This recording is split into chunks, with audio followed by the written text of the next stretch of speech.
Welcome diploma online classes. आज हम इस वीडियो में देखेंगे इंजीनियरिंग ड्राइंग के सेकंड चैप्टर थ्रेड्स का सेकंड पार्ट। इससे पहले हम लोगों ने फर्स्ट पार्ट कर लिया है और फर्स्ट पार्ट में हम लोगों ने इसका जो है इंट्रोडक्शन और इसके थियरी पार्ट को कंप्लीट कर लिया है। ठीक है, जैसे कि डिफिनेशन, थ्रेड्स क्या होते हैं, थ्रेड्स के जो मूल तत्व हैं, वो जो टर्म्स हैं, इसके इम्पॉर्टेंट जितने टर्म्स हैं उसके डिफिनेशन को कवर कर लिया है और इंटरनल एक्सटर्नल थ्रेड को कंप्लीट कर लिया है। और उसके अलावा जो है right hand and left hand thread को भी कंप्लीट कर लिया है। तो अगर आपने फर्स्ट पार्ट को नहीं देखा है तो डिस्क्रिप्शन खोलिए, डिस्क्रिप्शन में लिंक मिल जाएगा जहाँ से आप इसके फर्स्ट पार्ट को कंप्लीट कर सकते हैं। तो आज हम इस वीडियो में देखेंगे इसका सेकेंड पार्ट और इसमें हम लोग कवर करने वाले हैं टाइप्स ऑफ थ्रेड्स के बारे में। ये काफ़ी इंपॉर्टेंट टॉपिक है क्योंकि ये एग्जाम में पूछे जाते हैं। पिछले 10 सालों में जो है ये कई बार पूछे गए हैं, मैक्सिमम टाइम में ये पूछे ही जाते हैं और ये काफ़ी इंपॉर्टेंट है और ये एग्जाम में 15 नंबर का पूछा जाएगा। जो न्यू सिलेबस हम लोग का आया हुआ है उसके अकॉर्डिंग जो है एक क्वेश्चन 15 नंबर का आएगा। तो ये 15 नंबर का पूछा जा सकता है, बाई नेम पूछा जा सकता है थ्रेड का नाम लेकर के, या फिर इस तरीके कर देगा draw any 3 type of threads. ठीक है, तो अभी तक तो बाई नेम पूछा गया है तो हम लोग इसको बहुत अच्छे से नाम के साथ, इसके डायमेंशन के साथ इसको याद रखेंगे। ठीक है, तो हम लोग स्टार्ट करते हैं। सबसे पहले हम लोग पहला वाला जो है हमारे पास BSW थ्रेड है, इसको सबसे पहले हम लोग समझते हैं किस तरीके से इसे बनाना है और किस तरह से इसको सॉल्व करना है। ये चीज़ हम लोग सीख लेते हैं, इसके बाद से सारी चीज़ें हम लोग को समझना आसान हो जाएंगी। ठीक है, तो हम स्टार्ट करते हैं British standard with word thread BSW thread के बारे में। तो इसके बारे में सबसे पहले इसको हम लोग देखते हैं। इसमें देखेंगे जैसे कि हम लोग फर्स्ट पार्ट में हमने बताया था कि जो हम लोग का थ्रेड है उसके ऊपर का जो पिक पॉइंट है, इन दोनों के बीच की दूरी को पिच कहते हैं। ठीक है, जिसको बोलते हैं क्रस्ट। क्रस्ट के दोनों नेक्स्ट क्रस्ट के जैसे मान लीजिए ये क्रस्ट है, उसके अगले वाले क्रस्ट के बीच की दूरी को पिच कहते हैं, ये हम लोग पढ़े थे। और जो इसका रूट होता है, रूट के नेक्स्ट आगे वाले रूट या फिर पीछे वाले रूट के बीच को के डिस्टेंस को भी हम लोग पिच कहते हैं। मतलब कि यहाँ देखेंगे इसका क्रस्ट है, यह भी क्रस्ट है, तो इन क्रस्ट के बीच के डिस्टेंस को पिच कहा गया है। इसी प्रकार से ये रूट है और इसके जस्ट आगे वाला रूट और इसके जस्ट आगे वाला रूट, यहाँ से यहाँ तक की दूरी को भी पिच कहेंगे, यहाँ से यहाँ तक की दूरी को भी हम पिच कहेंगे।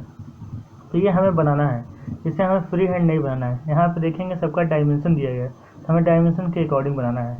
जैसे देखेंगे कि रूट से क्रस्ट तक का जो डिस्टेंस है वो दिया गया, उसको रिप्रेजेंट किया जा रहा है H या फिर D या फिर H के द्वारा।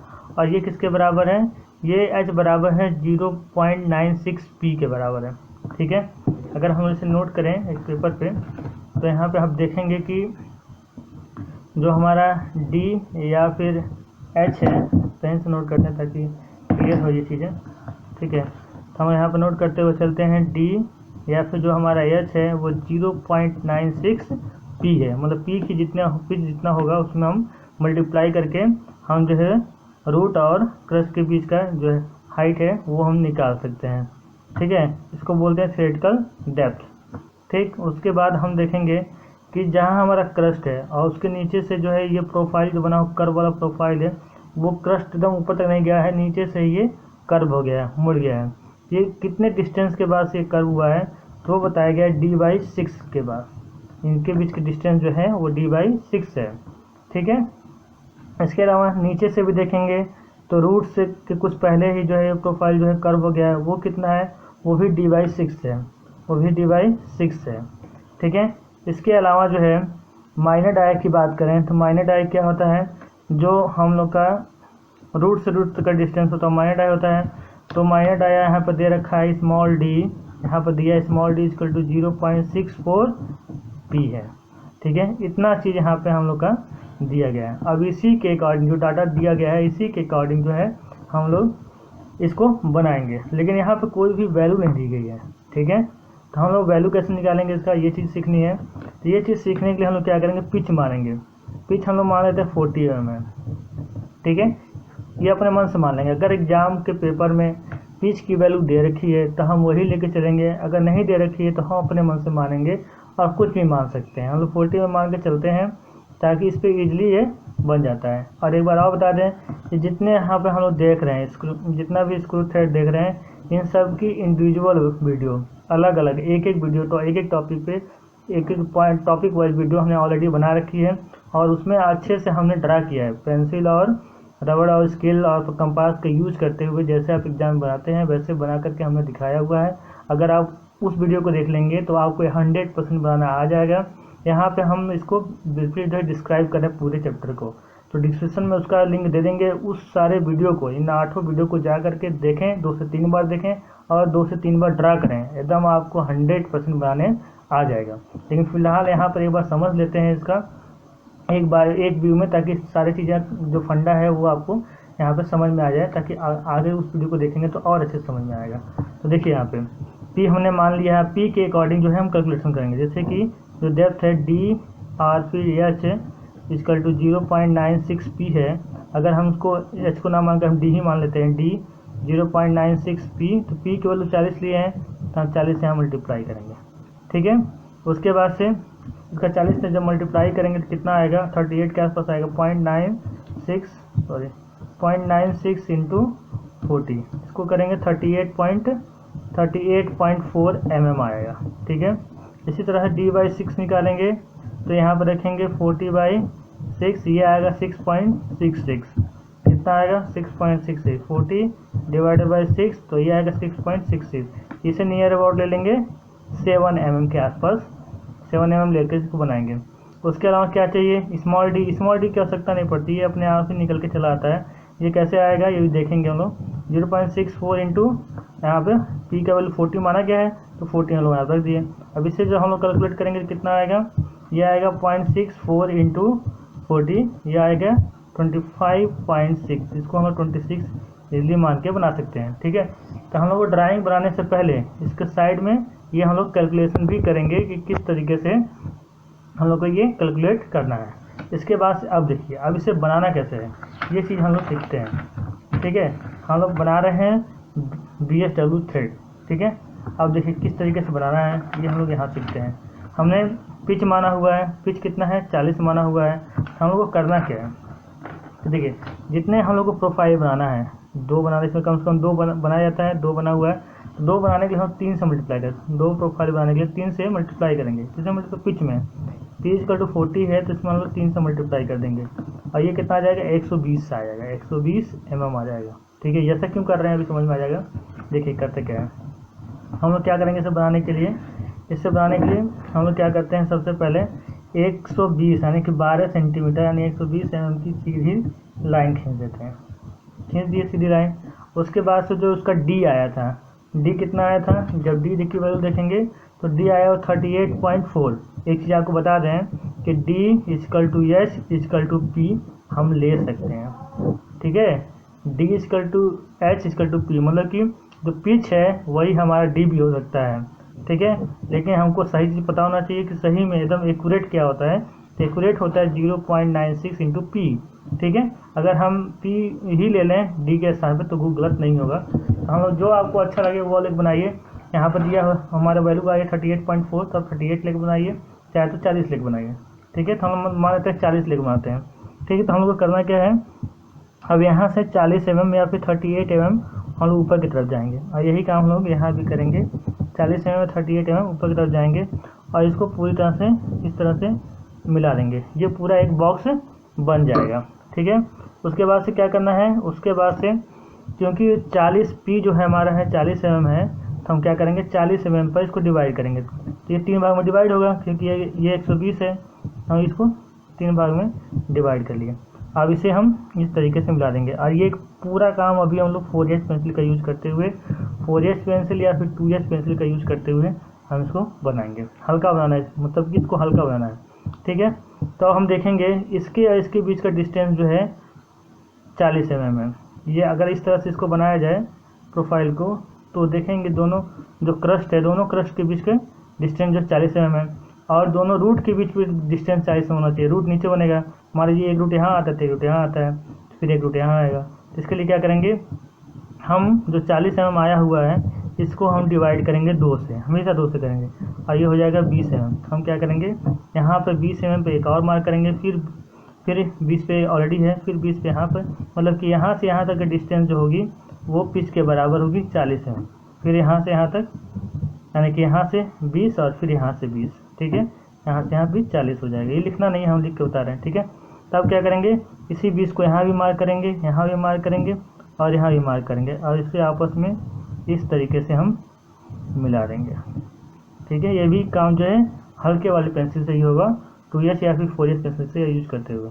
अब हम लोग की वैल्यू आई थी D/6 जो कि पिक पॉइंट से नीचे की डिस्टेंस थी, तो वो D/6 की 6.6 आई थी, इसे हम लोग 7 ले लेते हैं। तो हम लोग क्या करेंगे, ऊपर से 7 mm छोड़ करके, ऊपर से 7 mm छोड़ करके एक लाइन जो है यहाँ से इस तरीके से खींच लेंगे।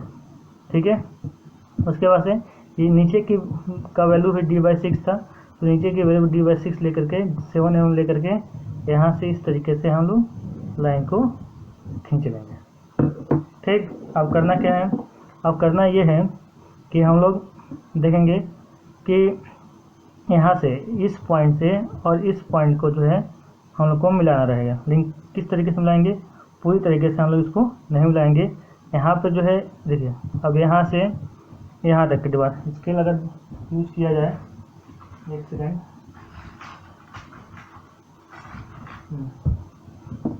अगर हम इसके स्केल करते हैं यहाँ से यहाँ रखेंगे तो यहाँ इस पॉइंट से इस पॉइंट को हम लोग इस तरीके से खींचेंगे। ठीक है, और इस पॉइंट को इस यहाँ से रखते हुए यहाँ से यहाँ तक खींच लेंगे और इसको इस तरह से रखते हुए हमने यहाँ पर रफली बनाया हुआ है, लेकिन जो हर टॉपिक पे इंडिविजुअल जो वीडियो बनाया हुआ है उस पर जो है बाकायदे मेजर करके बनाया हुआ है, तो उस वीडियो को आप एक बार जरूर देखिए ताकि आपके सारे डाउट वहाँ से क्लियर हो जाएंगे और उसे देखकर आप अच्छे से बनाना सीख जाएंगे। ठीक है, देखिए ये चीज़ हो गया, और एक चीज़ और इधर से भी कर लेते हैं, यहाँ से यहाँ तक। ठीक है, ये चीज़ हो गया। अब कर्व कैसे बनेगा, कर्व बनाने के लिए देखिए क्या करना है, यहाँ तक की डिस्टेंस, जो ये डिस्टेंस आई हुई है, इस डिस्टेंस को हम लोग कंपास में ले लेंगे इस तरीके से, और इस डिस्टेंस को ही उतना ही दूर नीचे जा करके हम यहाँ से रख करके इस तरीके से हम लोग इसको बना देंगे। ये ऊपर की तरफ जो है इस तरीके से मिलता हुआ बन जाएगा। ठीक है, जब यहाँ से रख के बनाएंगे तो ये कर्व पूरी तरह से अच्छे से बनेगा जब आप मेजर करके बना रहे होंगे तो। ठीक है, या यही काम नीचे से भी ये डिस्टेंस मेजर करेंगे, जितना डिस्टेंस आएगा वो डिस्टेंस नीचे से काट करके और ये चीज़ ऐसे मिला देंगे। ये थोड़ा सा नीचे तक छोड़ देंगे ताकि यहाँ से ये कर्व होता हुआ चला जाए। ठीक है, इस तरीके से जब इस तरीके से हो जाएगा तो इसको हम लोग फ्री हैंड इस तरीके से नीचे लाएंगे और इस तरीके से नीचे लाएंगे और यहाँ पर इस तरह से ब्रेक दिखाते हुए और इसका हम लोग हैचिंग कर लेंगे और सारे डायमेंशन को शो कर देंगे। तो ये हमारा जो है ड्राइंग पूरी तरह से कंप्लीट हो गया। और इसके वैल्यू को हम लोग इसी के फॉर्म में, जिस तरह से D के फॉर्म में या फिर P के फॉर्म में शो किया गया है बुक में, उसी प्रकार से हम इसको भी शो कर देंगे। और नीचे हम लोग नाम लिख देंगे कि ये हमारी BSW थ्रेड है। और जब हम इस तरीके से बनाएंगे तो हमको पूरा मार्क्स आराम से मिल जाएगा, कहीं भी नंबर कटने का चांस नहीं रहेगा। बशर्ते आपको स्पीड बढ़ानी होगी कि हम आधे घंटे में 3 जो है थ्रेड बना सकें। ठीक है, ये हमारा हो गया। तो यहाँ पे हम सारी डिस्टेंस को ये जो है मेजर, उसके बाद ये पिच, ये सारी चीज़ों को हम यहाँ पे दिखा देंगे। ठीक है, तो ये तो हमने आज यहाँ पर रफली बताया हुआ है, लेकिन आप डिस्क्रिप्शन जरूर से खोलिए। डिस्क्रिप्शन खोलेंगे उसमें तो आपको 8 वीडियो मिलेगा। ठीक है, 8 वीडियो का लिंक मिलेगा, उसको देखिए, या तो फिर प्लेलिस्ट में जाइए, प्लेलिस्ट में थ्रेड्स नाम का जो है प्लेलिस्ट बना होगा, उसको खोलिए, उसमें 8 वीडियो पड़ी होगी जो कि इन्हीं 8 के ऊपर बनी हुई है। तो उसको जरूर से देखिए, जरूर से देख कर उसको कमेंट करके बताइए कि हाँ सर हमें समझ में आ गया है, तो आपका जो है ड्राइंग आप पूरी अच्छी तरीके से बनाने आ जाएगी। उसमें हमने एक एक ड्राइंग को बाकायदे बनाया हुआ है, BSW को बनाया हुआ है अच्छे से, जिस तरीके से आपको एग्जाम में बनाना चाहिए। उसके अलावा हमने यूनिफाइड और मैट्रिक्स थ्रेड को भी बनाया है, अमेरिकन थ्रेड जिसको सेलर थ्रेड भी कहते हैं, हमने इसे भी बना रखा है, और जो है ब्रिटिश एसोसिएशन थ्रेड को भी बना रखा है। इसमें सबसे ज़रूरी बात हम बता दें क्या है, सबसे ज़रूरी बात है इसका एंगल, जो शो करना है। जब हम इस मेथड से बनाते हैं, अगर अब एक डायमेंशन लेके बनाएंगे तो इनके बीच अपने आप ही, अब बाद में जब बनने के बाद मेजर करेंगे तो यहाँ पे 55 डिग्री अपने आप ही बन जाएगा। यही मेथड जब यूज़ करेंगे तो सबके लिए, जैसे जैसे सबके लिए यूज़ करेंगे, अपने आप जो है आपको याद करना क्या है, आपको नाम के साथ साथ BSW थ्रेड है, इसके नाम के साथ साथ आपको D या फिर H की वैल्यू याद करनी है। आपको जो है ये जो ऊपर का गैप हो रहा है ये याद करना है, D/6 है किसमें, BSW थ्रेड में, और मैट्रिक्स थ्रेड में कितना है, ये चीज़ें याद करनी है। ठीक है, तो नाम के साथ आपको ये याद करना है, जैसे कि यहाँ पर D/8 है, यहाँ पर D/4 है, तो ये चीज़ आपको याद करनी होगी नाम के साथ, इतना महत्व आपको करना है। अमेरिकन में देखेंगे, अमेरिकन थ्रेड में या फिर सेलर थ्रेड में यहाँ पे, तो यहाँ पे 60 डिग्री है, ठीक है, और यहाँ पे D/8 है और यहाँ पे D/8 है, तो ये चीज़ आपको याद करनी पड़ेगी। BA थ्रेड में देखेंगे तो 47.5 है इसका डिग्री, ठीक है, और यहाँ से यहाँ तक का डिस्टेंस 0.236D दे रखा है, तो ये आपको याद करना पड़ेगा। आपको कुछ याद करना है। इंजीनियरिंग ड्राइंग सेकंड में बहुत सी चीज़ें याद करनी है, जबकि इंजीनियरिंग ड्राइंग फर्स्ट में हम लोगों को बहुत सी चीज़ें समझने की ज़रूरत थी, ठीक है, लेकिन यहाँ पे याद करनी जरूरत है। स्क्वायर में भी आपको थोड़ा सा याद करना पड़ेगा, इनके बीच की डिस्टेंस 0.5 भी होती है, ठीक है। उसी प्रकार से नकल में भी है, उसी प्रकार से एक्मे में भी है, और बर्टेस में भी है, सॉरी जो बटरेस में भी है, बटरेस थ्रेड में भी इसी तरीके से याद करना होगा कि इसमें 45 डिग्री का कोण बनता है। तो इसमें आपको क्या याद करना है ये हमने बता दिया। इस डायमेंशन को याद कर लेना है, और जब आपको याद रहेगा तभी आप एग्जाम में बना पाएंगे। किसी और का देख करके आप नहीं बना पाएंगे, हो सकता है वो गलत बनाया तो आपका टाइम और आपका मेहनत सब बर्बाद जाएगा। तो किसी और के भरोसे में एग्जाम में नहीं जाना है। और ऐसा नहीं बर्टेस थ्रेड ये होता है किसी ने कुछ और बना दिया है तो आप कंफ्यूज जाएंगे, ऐसी तैयारी करके एग्जाम में नहीं जाना है। हमको इस तरीके से तैयार करके जाना है, नाम पढ़ते ही हमको फिगर और उसका डाटा याद आ जाए। ये काफ़ी इंपॉर्टेंट चैप्टर है, इससे क्वेश्चन आने ही आने हैं, तो इन 8 को हमको तैयार करके ही जाना है। तो आप डिस्क्रिप्शन खोलिए, डिस्क्रिप्शन में देखिए आपको 8 वीडियो के लिंक मिल जाएंगे, या फिर प्लेलिस्ट में जाइए, प्लेलिस्ट में थ्रेड के नाम से वीडियो प्लेलिस्ट बनाओ, उसको खोलिए, उसमें 8 वीडियो मिलेंगे। उन 8 को देख कर प्रैक्टिस जरूर करिए, तभी आपको फ़ायदा मिलेगा। ओके, मिलते हैं नेक्स्ट वीडियो में। नेक्स्ट वीडियो में हम लोग कवर करेंगे नेक्स्ट चैप्टर को, जो कि हमारा है नट्स एंड बोल्ट्स, ठीक है। इसके बारे में अच्छे से समझेंगे और देखेंगे कि एग्जाम के पॉइंट ऑफ व्यू से कौन कौन से टॉपिक इंपॉर्टेंट है। ओके, मिलते हैं नेक्स्ट वीडियो में। Thank you.